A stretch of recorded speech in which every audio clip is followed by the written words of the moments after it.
आदरणीय उपस्थित प्रेमी भक्तों, जो आत्मा में प्रेत वाला और आत्मा में ही तृप्त है और आत्मा में ही संतुष्टवान है, उसके लिए कोई कर्तव्य नहीं है। अंतरात्मा को छोड़कर परमात्मा को बाहरी पदार्थों में खोजना,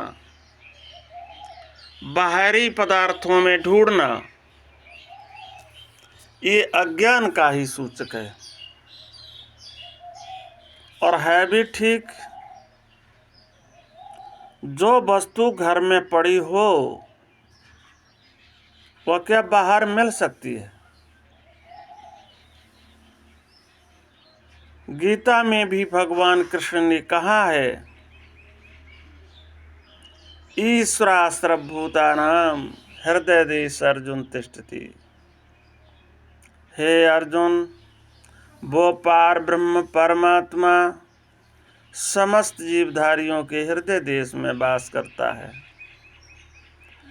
किंतु हमारी बुद्धि खोज कर रही है सड़क के समान माया के बाहरी पदार्थों में। तब न तो उसको वहाँ मिलता है और न ये ढूंढना ही बंद होता है। मिले तो कैसे, वहाँ तो है ही नहीं। वहाँ तो है हृदय में, किंतु हृदय में मोह अज्ञान का अंधेरा है, जबकि इसे प्रकाश की आवश्यकता है। मोह अज्ञान दूर करने के लिए विवेक और ज्ञान की जरूरत है, क्योंकि होय विवेक मोह ब्रह्मभागा। विवेक से मोह गम दूर हो जाते हैं और मोह सकल व्याधिन कर मूला। मोह ही सब दुखों का मूल है और बिन सत्संग विवेक न होई। बिना महान पुरुषों की संग से विवेक उत्पन्न नहीं होता है। विवेक से क्या होता है? मोह का पर्दा फट जाता है, तब अपने हृदय में ही बहुत सूक्ष्म सच्चिदानंद परमात्मा के दर्शन हो जाते हैं। तब बड़े उल्लास से ये कहता है कि खाना तो दिल में छिपा था, मुझे मालूम न था। तू मुझसे कब जुदा था, मुझे मालूम न था। कहीं तुझको न पाया, गर जहां न देखा, फिर आखिर दिल में ही पाया कि बगल से तू निकला। दिल के आईन में तस्वीर यार जरा जब नज़र घुमाई तो देख ली, घूंघट के पट खोल रही तो पीह मिलेगी। नई बहू आई और जब तक वो अपने मुंह पर कपड़ा बनाए रखती है, तब तक उसे साक्षात अपने पतिदेव के दर्शन नहीं होते हैं। मोह का पर्दा अज्ञान को दूर कर और परमात्मा के दर्शन अपने सामने ही कर। वो आदि अंत का साथी और बचपन का प्रेमी तेरे पास ही है। प्रेमी भक्तों, अंत कहीं नहीं है। जिस प्रकार एक मकान में एक मकान मालिक बैठे हुए थे, उनके सामने दीवार पर घड़ी लगी हुई, वह लगातार टक टक बोल रही थी और वह बैठे सुन रहे थे। इतने में नीचे गली में ढोल बाजे बजने लगे, जिससे उस घड़ी की आवाज देनी बंद हो गई। मालिक ने घबरा करके नौकर को बुलाया और ये कहा, देखो ये घड़ी चलती है कि बंद हो गई। नौकर घड़ी के समीप जा करके देखता है तो घड़ी चलती है। असली कारण समझ करके बोला, बाबूजी घड़ी चल रही है,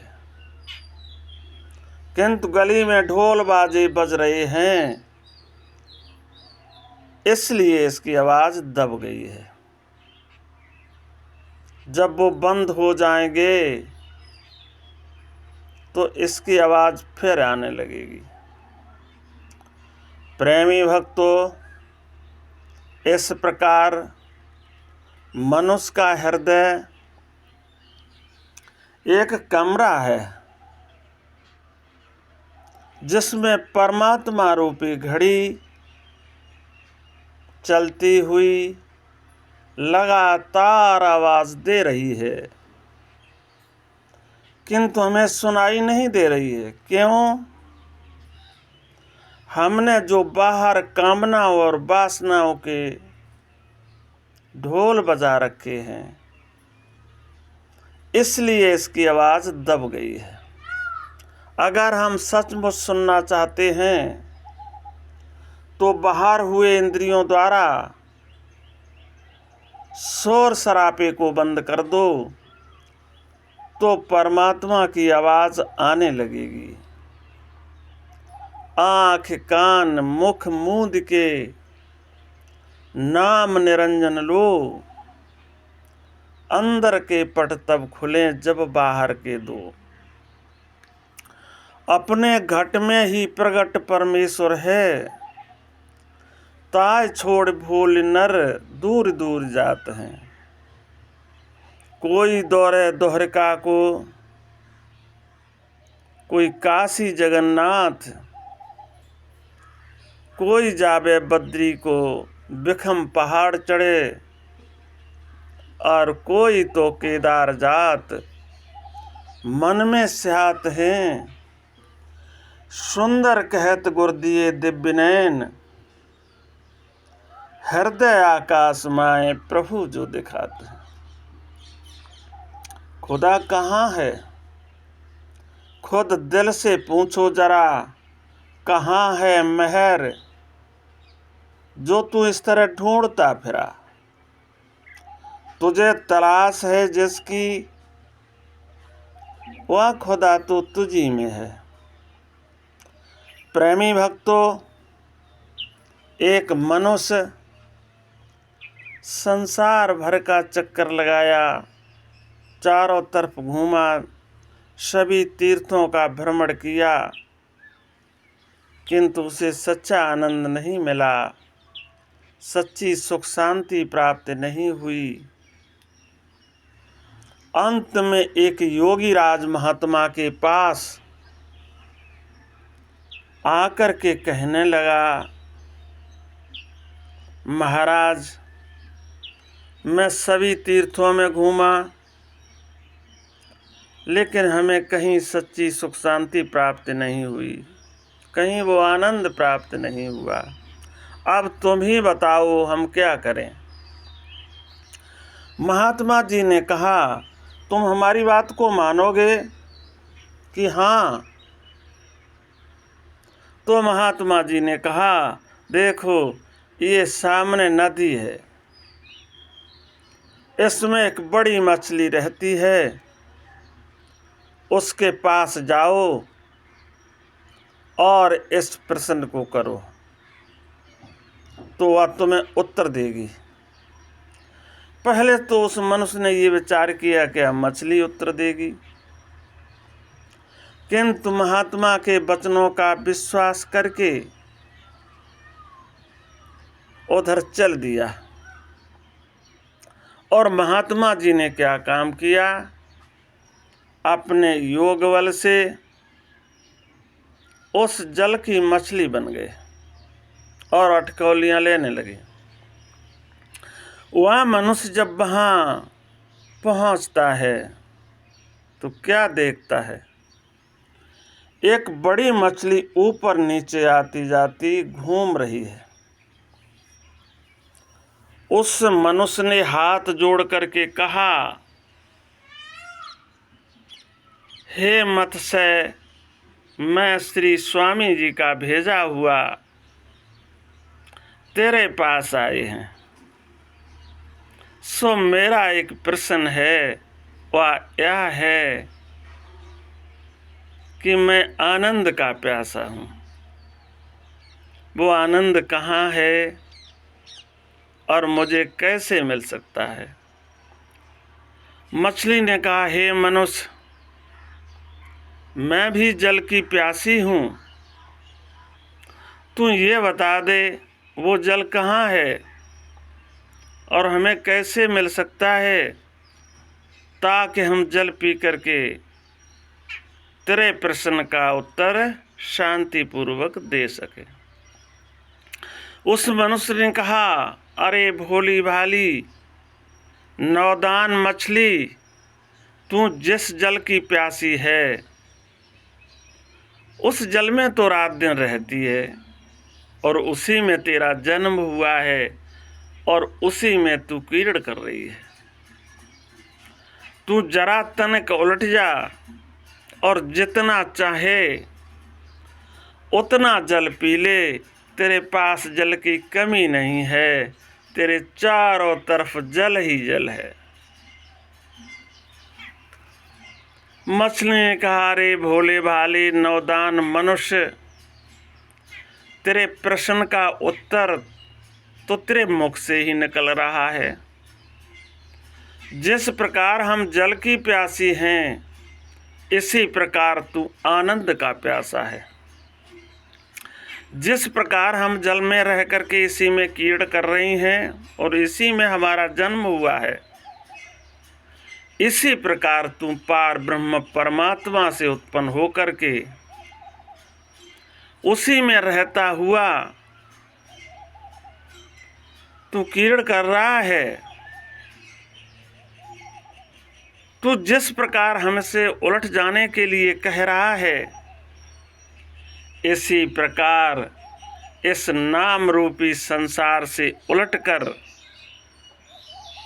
इसके अंदर रमे हुए अस्तभांत ब्रह्म की ओर नज़र कर ले। बस तेरे पास सुख की कमी नहीं है, आनंद की कमी नहीं है। प्रेमी भक्तों, इस प्रकार उस मछली के वचनों को सुन करके वह मनुष्य क्या करता है कि इस संसार से आसक्त को खींचता है और अपने स्वरूप में ही स्थित हुआ, अपने स्वरूप में ही मगन रहने लगा। प्रेमी भक्तों, वो सुख कहीं नहीं है। ये संसार तो एक दुख का कारण ही है, किंतु जो सुख मिलेगा वो अपने स्वरूप में ही प्राप्त होगा। संसार का सुख कैसा है, छिड़क है, कभी हंसते हो तो कभी रोते हो।